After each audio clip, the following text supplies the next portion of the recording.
పార్టీని మతతత్వ పార్టీ అని, ముస్లిం వ్యతిరేక పార్టీ అని చెప్పి కాంగ్రెస్ పార్టీ మొదటి నుంచి కూడా ఆరోపిస్తూ ఉంటుంది. అలాంటి కాంగ్రెస్ పార్టీకి మోదీ ఒక సవాల్ విసిరారు సార్. నిజంగా ముస్లింల పట్ల మీకు సానుభూతి ఉంటే ముస్లింలకు పార్టీ అధ్యక్ష పదవి ఇవ్వండి, అలాగే వారికి 50% టికెట్లు కూడా కేటాయించండి అని చెప్పి కాంగ్రెస్కు ప్రధాని మోదీ సవాల్ చేశారు సార్. ఈ సవాల్ కరెక్టేనా? ఇప్పుడు ఎస్సీల పట్ల నిజంగానే బీజేపీకి కమిట్మెంట్ ఉంటే ప్రధానమంత్రిని ఎస్సీ చేయొచ్చు కదా.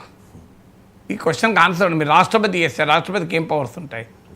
మీకు గిరిజనుల పట్ల ఆదివాసుల పట్ల బీజేపీకి నిజంగానే నిబద్ధత ఉంటే ప్రధానమంత్రిగా ద్రౌపది ముర్మును చేసి నరేంద్ర మోడీని ప్రైమ్ మినిస్టర్ చేయొచ్చు కదా.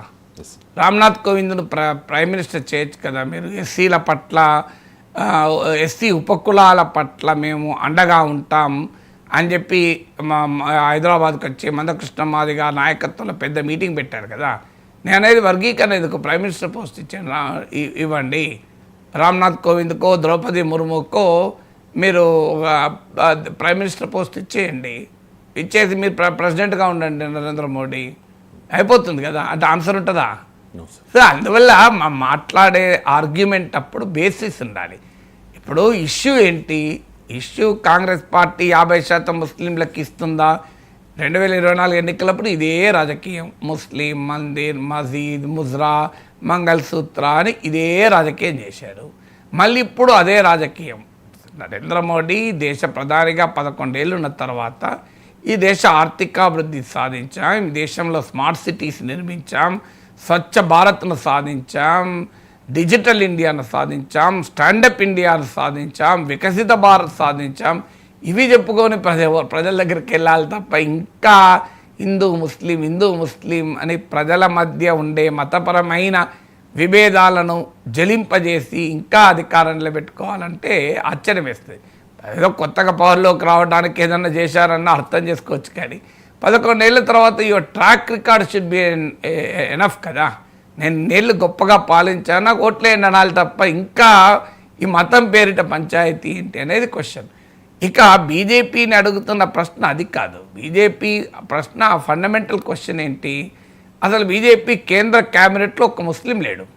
సో దేశ జనాభాలో 14% ఉన్న ప్రజానీకానికి దేశాన్ని పాలించే పార్టీ కూడా కాదు, కూటమి. మళ్ళీ మిత్రపక్షాలకు చెందిన వాళ్ళని ఎవరైనా ఉండొచ్చు, అది కూడా లేదు. Not a single minister. అంటే how do inspire confidence in the people? అది కదా. ఆఖరికి మైనారిటీ అఫైర్స్కు సంబంధించిన మంత్రిత్వ శాఖ కూడా మైనారిటీలో అతిపెద్ద మైనారిటీ అయిన ఒక ముస్లింకి ఇచ్చే పరిస్థితి లేదు. ఎందుకు లేదు అంటే మనుషులు లేరు. మీరు కేసీఆర్ ప్రభుత్వం ఉన్నప్పుడు మహిళా శిశు సంక్షేమ శాఖ జగదీష్ రెడ్డికి ఇచ్చారు, ఎందుకంటే మహిళే లేదు ఫస్ట్ టర్మ్లో. ఆఖరికి మహిళా శిశు సంక్షేమ శాఖ కూడా పురుషులకు ఇచ్చారు. సో అలా ఉంటుంది వ్యవహారం. అక్కడ కదా క్వశ్చన్. అంటే బీజేపీకి 2 ఎంపీలు ఉన్నారు, రాజ్యసభ సభ్యులు. లోక్సభ సభ్యులు ఉన్నారో లేదో గుర్తులేదు, కానీ లోక్సభ రాజ్యసభ కలిపితే 2 సభ్యులు ఉన్నారు. ఇప్పుడు వాళ్ళలో ఒకరికి మంత్రి పదవి ఇవ్వవచ్చు అని ఇప్పుడు చర్చ జరుగుతుంది. అందువల్ల ఒకటి Bharatiya Janata party scheme of థింగ్స్లో మతపరమైనటువంటి ఆ తేడా ఉన్నది అనేది ఒకటి విమర్శ. రెండవది వక్ఫ్ చట్టం లాంటిది తీసుకొచ్చి మీరు ఒక కమ్యూనిటీని ఎందుకు టార్గెట్ చేస్తున్నారు అనేది విమర్శ కదా. మీరే చెప్తున్నారు యూనిఫామ్ సివిల్ కోడ్, ఉమ్మడి పౌరస్మృతి అని. మీ విధానమే ఉమ్మడి పౌరస్మృతి అయినప్పుడు ఒకటే చట్టం తేవచ్చు కదా, అన్ని మతాల ప్రాపర్టీకి సంబంధించింది. ఇది కదా సెక్యులర్ పీపుల్, లౌకికవాదులు అడుగుతున్న ప్రశ్న అది. అయ్యా మీరే ఉమ్మడి పౌరస్మృతి అంటున్నారు, మీరే ఉత్తరాఖండ్ నుంచి అస్సాం వరకు మీ ప్రభుత్వాలు ఉన్న చోట ఉమ్మడి పౌరస్మృతి తెస్తున్నారు. ముస్లింలకు ప్రత్యేకంగా వక్ఫ్ చట్టం ఎందుకు? హిందువులకు ప్రత్యేకంగా ఎండోమెంట్ యాక్ట్ ఎందుకు? సిక్కులకు ప్రత్యేకంగా సిక్ గురుద్వారా ప్రబంధక్ కమిటీ చట్టం ఎందుకు? అన్నీ కలిపి ఒకటే సెక్యులర్ చట్టం, రిలీజియస్ ప్రాపర్టీస్ మెయింటైన్ ఎలా చేయాలని చట్టం చేయండి. నేనేమంటున్నా, ముస్లిం మతవాదానికి కూడా తల వంచకండి, ముస్లిం ఛాందసవాదులకు కూడా తల వంచకండి.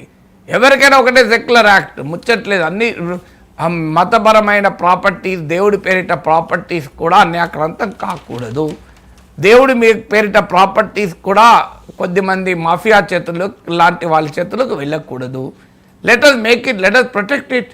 అన్ని మతాలకు సంబంధించి ప్రాపర్టీ ఇస్ ప్రాపర్టీ కదా.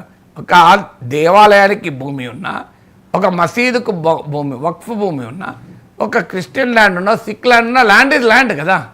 దేవుణ్ణి పూజించి ప్రార్థించే విధానంలో తేడా ఉండొచ్చు, అది వాళ్ళకు వదిలేయండి ఆ మతాలకు. ఇప్పుడు మీరు కానీ ప్రాపర్టీ ఇస్ ప్రాపర్టీ కదా, ఇది ఈ వక్ఫ్ అనేది ప్రాపర్టీకి సంబంధించింది.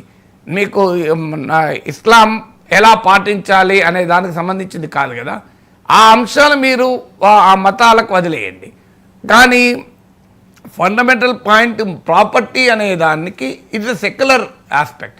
ఇప్పుడు టీటీడీకి భూమి ఉంటుంది, టీటీడీకి భూమి ఉన్న ల్యాండ్ కావచ్చు, టీటీడీకి బ్యాంకులో ఉన్న డిపాజిట్ కావచ్చు, these are all secular properties కదా.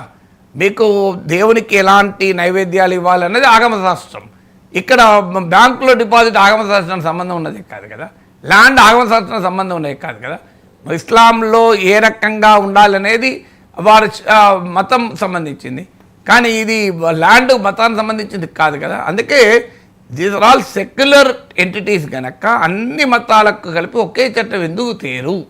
మీ యూనిఫామ్ సివిల్ కోడ్కు అనుకూలమైందే కదా. ఒకే దేశం ఒకే ఎన్నిక, ఒకే దేశం ఒకే ట్యాక్స్ అంటున్నారు కదా. ఒకే దేశం ఒకే మతపరమైన ఆస్తుల చట్టం ఎందుకు తేరు? ఈ ప్రశ్న అడుగుతుంటే మీరు 50% ముస్లింలకు ఇస్తారా? మీరు ముస్లింలను అధ్యక్షుడిగా చేయండి అంటే ఎస్సీల అధ్యక్షుడు ఉండకూడదా? మరి బీజేపీ విధానం అది. అంటే మల్లికార్జున్ ఖర్గే ప్రెసిడెంట్గా ఉండడాన్ని బీజేపీ సహించలేదా, అంగీకరించలేదా? ఈ ప్రశ్న కాంగ్రెస్ వాళ్ళు రేపు అడుగుతా ఆన్సర్ ఏంటి? మీకు ఎస్సీ ప్రెసిడెంట్గా ఉండడాన్ని మీరు అంగీకరించలేకపోతున్నారు. కాంగ్రెస్ పార్టీ ఎస్సీని అధ్యక్షుడు చేసిండ్రు, మరి బీజేపీ ఎందుకు ఎస్సీని అధ్యక్షుని చేయరు? మీరు ఎందుకు ప్రధానమంత్రి పదవి ఎస్సీకి ఇవ్వరు అంటే ఆన్సర్ ఉండాలి కదా. సో అందువల్ల ఈ రకమైన ప్రశ్నలు వేస్తే ఆన్సర్లు ఉండవు.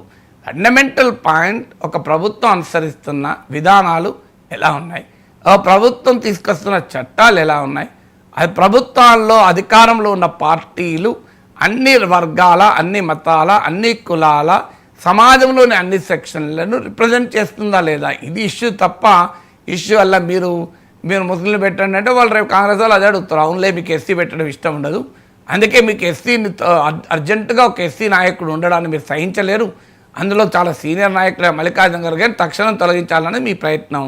అందుకే మీరు ఇప్పటికే ఎస్సీలకు వ్యతిరేకంగా బీజేపీ ఉన్నదని కాంగ్రెస్ వాళ్ళు పెద్ద ప్రచారం చేసి 2024 ఎన్నికలు లాభపడ్డారు. ఇప్పుడు మళ్ళీ ప్రచారం చేసుకోవడానికి అవకాశం ఇస్తున్నారు కదా. Right sir. ఇక స్మార్ట్ ఫోన్లతో పాటు చైనా నుంచి దిగుమతి అయ్యే అన్ని ఎలక్ట్రానిక్ వస్తువుల మీద సుంకాల విషయంలో ట్రంప్